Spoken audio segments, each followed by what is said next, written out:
let me ask you this. I get this all the time. As a recruiter, we get people calling us all the time, executives from wherever, Chevron, Coke, Pepsi, Kraft, you name it, and they're like, hey, I want to get in the cannabis industry.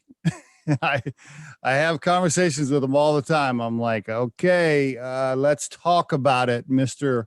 Fortune 500 career executive, never worked for a small business, and now you think you want to get into cannabis. Let's have a conversation. What advice? I've given a ton of advice on this topic, but I'd like to hear from you. What advice would you give right now to a Fortune 500 executive who thinks he wants to get into cannabis? Why? I can see the why, but you really got to pick and choose your opportunity. Right.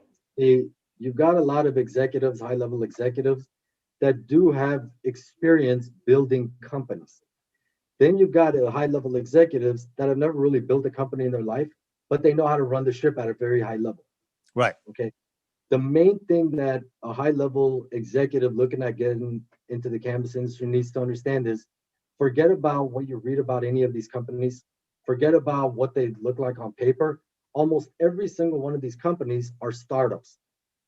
Yes. Even if they're an MSO, even if they're publicly listed, even if they carry a valuation of $2 billion, they're a startup.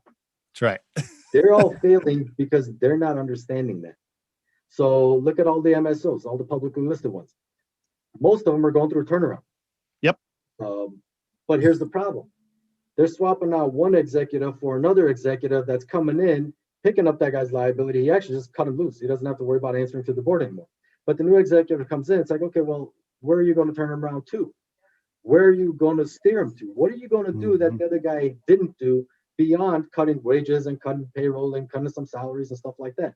If you don't know where your destination is, if you don't know how to build it as a business, as a startup, you're just collecting a salary for as long as you can collect the salary.